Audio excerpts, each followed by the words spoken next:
Hello, bonjour. Aujourd'hui, je vais parler d'un article que j'ai vu sur un site que peut-être vous connaissez. Il s'appelle le Noblesse et Royauté. J'ai pas envie de faire la publicité de ce site car c'est un site qui est toujours très négatif sur Meghan Markle et le prince Harry.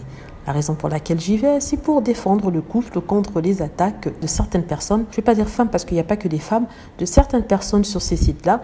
Et toujours des attaques négatives contre Meghan et la rendre responsable pour tout. Donc il y avait en fait un article sur la princesse Diana et c'est un entretien avec une certaine Jane Fincher. Elle donnait son avis sur la fameuse scène sur les marches de la clinique, au moment où Diana présente son enfant. Et elle expliquait en fait que Diana, malgré les apparences, n'était pas en état de sortie de l'hôpital si peu d'heures après l'accouchement. Et que après ça, elle a sombré dans une profonde dépression. Quelqu'un a fait une remarque et il a dit quelque chose qui m'a fait réagir.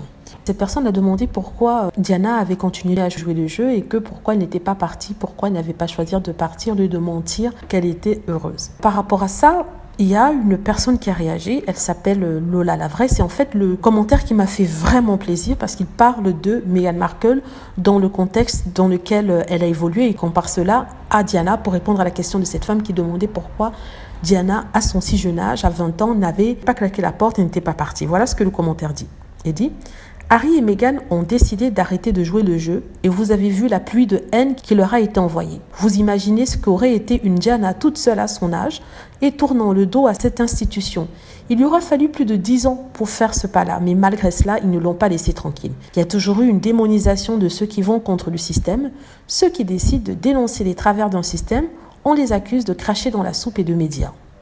Il est évident que Diana n'était pas en état de pavaner son enfant juste après son accouchement. Pourtant, elle a fait pour le grand plaisir des voyeurs du public qui n'ont rien d'autre à faire que d'admirer les enfants des autres et de même réclamer des photos de ceux-ci. Meghan a dit stop. Et pour cela, on l'a fait passer pour la sorcière du Far West. Pourtant, ces mêmes personnes qui critiquent sont en majorité des femmes qui ont été mamans et qui connaissent la difficulté, l'horreur, dès quelques minutes, voire jours après l'accouchement. La femme, ce bourreau.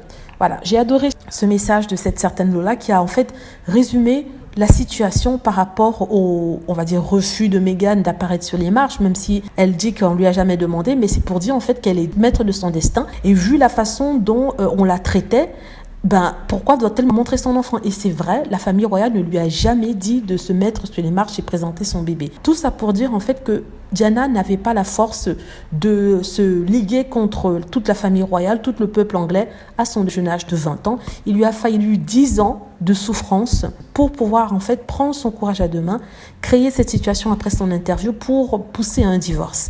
Et c'est comme ça qu'elle a pu se libérer, entre guillemets, de la famille royale. Et même, elle ne s'était pas totalement libérée, car ils étaient toujours après elle, en disséminant des fausses rumeurs, comme ils le font avec Meghan Markle en ce moment, dans la presse. Voilà, dites-moi ce que vous en pensez. J'espère que vous avez aimé la vidéo. N'hésitez pas à cliquer sur like si c'est le cas, à vous abonner pour plus de vidéos et à cliquer sur la petite cloche afin d'être averti lorsque je poste une nouvelle vidéo. Merci.